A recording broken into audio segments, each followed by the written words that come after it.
시간입니다. 성교 체키라웃 입니다. 여러분들이 성교에 대해서 궁금해하시는 부분들을 선교사님께 대신 시원하게 물어봐드리는 성교 프로그램입니다. 저는 남가지 사랑의 교회의 해외 선교부 이수진 집사입니다.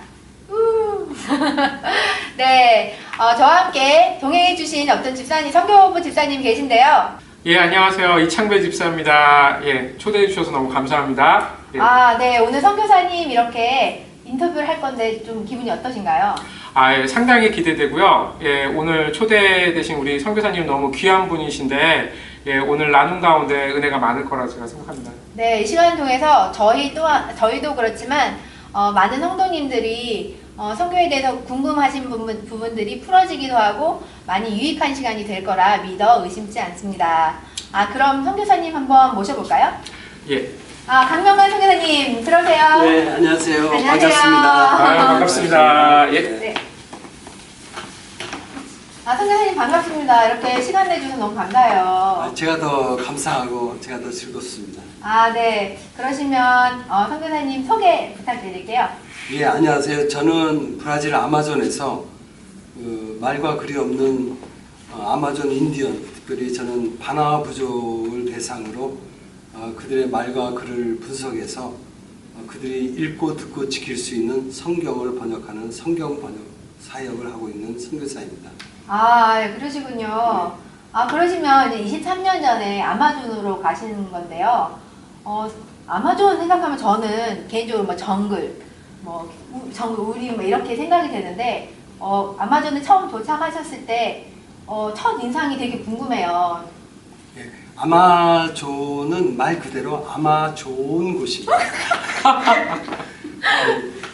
정말 하나님께서 창조한 그냥 자연 그대로의 모습을 이렇게 볼 수 있는 사람의 손길이 가지 않는 그런 아주 좋은 곳입니다. 그래서 사실 우리가 하나님을 어떻게 알 수 있는가? 우리 크리스찬의 가장 큰 소망이고 소원이 하나님을 더 알기 원하는 거잖아요. 네. 말씀을 통해서 알 수 있고 또 자연을 보면서 알 수 있는데 이 아마존에 있으면서 하나님의 뜻이 뭐지 하다 보니까 이게 하나님의 뜻이구나. 아마저 하다 보니까 아마존이 된 것 같아요. 그래서 아마존은 정말 좋은 곳이고 하나님의 뜻을 알기에 묵상하기 아주 좋은 곳입니다. 네.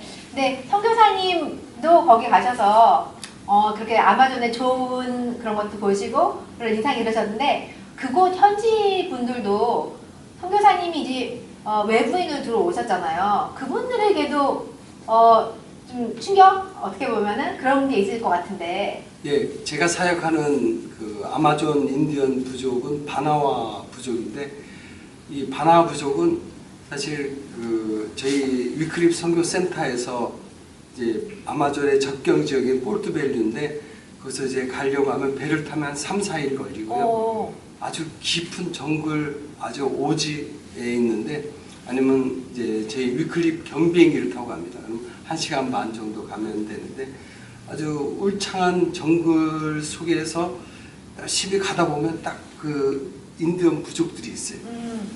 처음에 갔을 때 여기서 만약에 무슨 일이 일어나면 어떻게 하지? 아프거나 뱀이 물거나 이들이 나를 습격하면 어떻게 하지? 좀 처음엔 좀 막막하기도 하고 두려움도 있었는데 하나님이 나와 함께 하시니까 그런 또 죽으면 죽으리라는 선교하는 마음으로 가서 이렇게 봤는데 이 바나 부족이 성경에 나오는 바나바 착한 사람이다. 이 부족이 참 온순한 부족이에요. 그래서 저희를 잘 이렇게 환대해줬고 그렇지만 저희들이 좀 신기한 모습으로 자는 모습, 뭐하는 모습, 일거수일투족을 계속 이제 지켜보고 있는 거예요. 근데 그러다가 이제 관계가 맺고 친구가 되다 보니까 이제 그런 거 없이 같이 이제 친구처럼 잘 지내게 되었어요. 그러셨군요. 네. 그러면 우리 강명환 선교사님 실제 그 현지에서 하시는 사역은 또 어떤 내용이시죠? 예, 저는 이 바나 부족이 말만 있고 그들이 읽고 듣고 지킬 수 있는 성경도 없을 뿐만 아니라 문자가 없습니다. 그래서 처음에 가서 이제 몸짓 발짓으로 그들의 언어를 배웁니다. 이렇게 머리를 가리키면서 이렇게 하면 따띠, 이렇게 하면 아 머리구나, 이렇게 하면 제, 그러면 아, 손이구나. 그러면서 그들의 말을 이렇게 배우면서 또 이제 분석을 하는 거죠. 또 이런 원칙에 의해서 문법도 그들의 문법이 생기는구나. 그리고 사전도 만들고 그러고 나서 글자가 되면 이게 여러분의 글입니다. 문면 배치를 하고 그러면서 정말 이들에게 꼭 필요한 그 성경을 이들의 읽고 듣고 지킬 수 있는 성경을 번역하는 그런 사역을 하고 있습니다. 저희가 그 지금 말씀하신 것처럼 성경 번역 사역이라고 하시면 그 일반적으로 생각하면 그 현지 언어를 이제 번역하는데 지금 브라질이라고 하면 저희는 포르투기밖에 생각이 안 납니다. 그래서 인디언 부족이면 정확하게 어떤 언어였는지도 또 궁금해요. 브라질에만 한 그 포르투기스를 제외하고 한 200여 인디언 부족이 사는데 각각 자신의 말이 있고 그 말들이 다 틀립니다. 어떤 부족은 그 주어, 동사, 목적어, 영어처럼 또 어떤 때는 목적어, 뭐 동사, 주어 완전히 구조가 다른. 그래서 정말 이들에게 그 복음을 전하기 위해서는 그 포르투기스 성경이나 포르투갈어로 얘기하면 전혀 소통이 안 되니까 그들의 언어를 배워야만이 이들에게 복음을 전할 수 있습니다. 뭐 지금 얘기해 주신 거 짧게 얘기해 주셨지만 사실은 저희는 그 문법 책이나 각 나라 언어 교재를 갖고 언어를 배워도 너무 힘든데 특히 제 경우는 더 그랬습니다. 근데 그 손짓 발짓으로 해서 현지 언어 아무 교재 없는 거를 하셨다니까 좀 너무 놀랍습니다. 예. 그게 더 재밌습니다. 아, 예. 더 재밌고 더 확실하게 배울 수 있습니다. 뭐 책으로 배우는 것보다 같이 살면서 같이 얘기하면서 하나씩 내가 이제 커리큘럼을 짜고 하는 게 더 빨리 배우고 더 확실하게 배울 수가 있어요. 그런 툴들이 다 있습니다. 저희 그 위클립 성경 번역 선교회에 가면 어떻게 언어를 배우는지 첫날은 뭐 첫 달은 뭐 내년에는 그런 툴들이 있어요. 그 툴에 맞춰서 이게 공부하면 됩니다. 그 제가 한 가지 그 언어 번역하시면서 성경 번역하시면서 혹시 생각나시는 일화 있으시면 한 가지 또 나눠주실 수 있으실까요? 그 이제 보통 명사 같으면은 이제 가리키면서 이렇게 뭐 손, 뭐 이렇게 머리 하는데 이 추상 명사 같은 거 참 찾기가 힘들어요. 예. 용서 굉장히 중요한 그 핵심 단어인데 성경 번역에 그러면 그 하나님께서 우리 죄를 용서하신다. 이걸 어떻게 찾아낼까? 고민하다가 한번 옆 사람 다리를 밟아봤어요. 용서해달라 해야 되잖아요, 제가. 예. 그래서 밟으면서 이럴 때 내가 어떻게 얘기하냐 하니까 옆에 있는 인디언 청년이 너 잘못한 것을 내가 잊어줄게.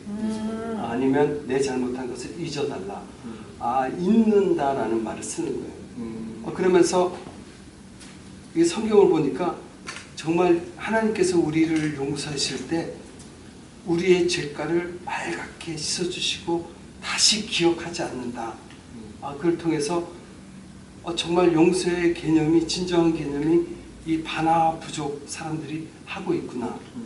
그래서 7번씩 또 70번을 해도 잊으니까 얘가 나한테 했는지 우리는 1번, 2번, 3번까지는 용서해주다 그 다음에 가중처벌 하잖아요. 근데 3번을 했는지 100번을 했는지 늘 잊으니까 계속 용서를 해주시는 거예요. 그래서 오히려 제가 번역하면서 이게 하나님의 진정한 용서구나 이들을 통해서 많이 배워요. 네, 이렇게 언어를 배우고 하는 과정이 너무 사실 되게 신기하기도 하고 되게 재밌는데요. 저 같은 경우는 개인적으로 언어가 다른 사람들과 소통하기 위해 중요하다. 그거는 알고 있는데 선교지에서 그만큼 언어의 중요성이랄까요? 그 파워? 그런 것들이 굉장히 중요하게 언어가 작용을 할 것 같은데 그거에 대해서 좀 설명해 주실 수 있으신가요? 네, 저희는 이렇게 제 선교에서는 얘기합니다. 하루를 가서 선교하더라도 그 나라 말을 배워서 해라. 왜냐하면 그 사람들의 말을 하면 가슴이 열려요. 마음이 열리고. 우리가 선교지에 가서 하나님의 말씀을 전하러 왔는데 그 전하기 위해서 이 들려주기 위해서는 그 말로 해야 돼. 가슴의 말로. 그냥 머리로만 하나님에 대해서 하나님의 사랑에 대해서 구원에 대해서 아는 게 아니라 내가 이걸 듣고 내 가슴을 바꾸고 내 세계관을 바꾸기 위해서는 그 말 참 중요한 거예요. 말 한마디가 사람을 죽이기도 하고 살리기도 네, 한다는 맞아요. 그 속담처럼 정말 우리 예수님께서도 이 땅에 오셔서 성육신 하셔서 30년을 기다리셨잖아요. 선교사가 선교지에 가면 그 나라 말을 할 때 이들과 관계도 맺고 친구가 되고 좀 서투르지만 부족하지만 그 얘기할 때 성령께서 역사하셔서 이들의 마음을 열고 움직이는 거죠. 말 배우는 건 참 중요하다고 생각합니다. 네. 요새는 이제 시니어분들께서 이제 단기던 중기던 이렇게 장기로 이렇게 파송 선교사로도 계획을 하시고 또 꿈을 꾸고 계십니다. 근데 이제 가장 걱정하시는 부분 중에 하나가 뭐냐면 연배도 있으신데 현지 가서 내가 언어를 어떻게 배울까, 언어를 배워서 또 어떻게 사역을 할까에 대해서 고민들이 좀 많으세요. 그래서 또 언어 사역 하시는 입장에서 어떻게 생각하시는지 궁금합니다. 일반적으로 우리가 언어를 이제 배울 때는 젊었을 때가 좋다. 그건 사실 맞는 말입니다. 근데 반만 맞습니다. 그러니까 우리가 기억력을 요즘 나오는 학자들의 그 분석을 보면 그 기억력에 해당하는 지능이 있고 또 경험과 지식을 바탕하는 지능이 있어요. 젊은 사람들은 기억할 수 있는 지능이 있지만 나이 드신 분들은 이미 지식과 경험에 의한 지능이 굉장히 높기 때문에 그 언어를 배우는 것에 대해서 늦는다는 기준은 없습니다. 언제든지 배울 수가 있어요. 사실 우리가 이 나이에 배울 수 있나 그건 그 두려움 때문에 그런 거고 또 어떻게 보면 게을름 때문에 그런 거죠. 이게 요즘은 그 젊은 사람 이제 은퇴하고 나서 일반 세상 사람들도 취미 활동을 위해서, 치매 예방을 위해서, 여행을 위해서 70대가 언어를 배웁니다. 하물며 우리 하나님께서 우리에게 지상 대유인 명령을 주셨는데 그걸 위해서 우리가 순교할 마음으로 정말 언어를 배우면 다 배울 수가 있어요. 그리고 현지인들이 너무 좋아해요. 다 도와주려고 해요.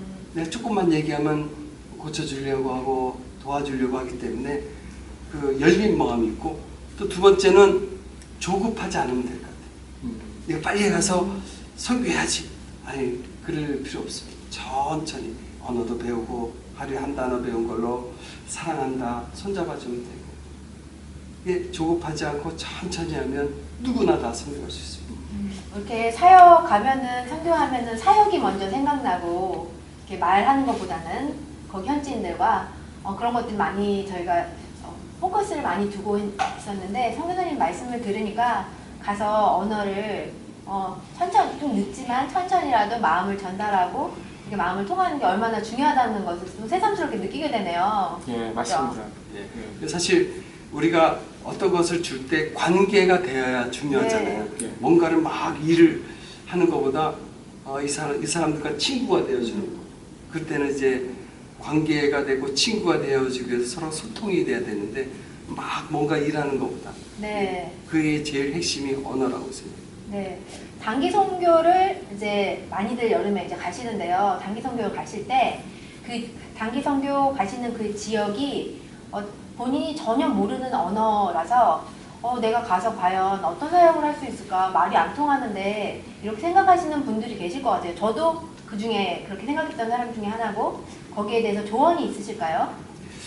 그런 분들 다른 지역에 가기 힘든 분들은 아마 좋은 곳에 오면 아마 좋은 사람이 기다리고 있습니다. 오시면 편안하게 사역할 수 있습니다. 아마존인가요? 예, 그렇습니다. 근데 우리가 성경을 보면 하나님께서 어떤 사람을 쓰시냐 부족하고 미련한 사람을 쓰시잖아요. 우리가 언어를 못해도 서투르더라도 정말 사랑하는 마음이 있으면 됩니다. 저희 그 위클리 번역 선교회에서 하는 말들이 있습니다. 말이 안 통해도 마음이 통하면 통하고 말이 통해도 우리 한국 사람끼리 말이 통하지만 마음이 안 통하면 안 통하잖아요. 오해도 있고 그러니까 정말 사랑하는 마음으로 손잡아주고 기도하면 됩니다. 지금은 어떻게 보면 열매도 없고 아무것도 아닌 것 같지만 내가 가서 정말 사랑하는 마음으로 말은 안 통하지만 사실 말이 없으면 안 되지만 사람은 할 수가 없어요. 근데 하나님은 하실 수가 있어요. 내가 선교한다면 할 수가 없는 거예요. 선교는 하나님이 하시니까 하나님의 마음으로 가면 다 하나님께서 해주십니다. 지금 얘기해 주신 게 저한테 되게 은혜가 큽니다. 보통 언어 사역 하신다고, 번역 사역 하신다고 하면 언어 중요성, 또 현지 언어 번역하는 과정의 어려움, 이런 것들만 연상이 됐는데 오늘 마음 얘기하시니까 마음이 전하는 게 중요하다. 주님 마음으로 저희도 단기 선교도 가고 아멘. 그래야 될 것 같습니다. 예. 너무 감사합니다. 네, 마지막 질문입니다, 선교사님. 그렇다면 강명관 선교사님에게 선교란? 한마디로 얘기하면 선교란 삶입니다.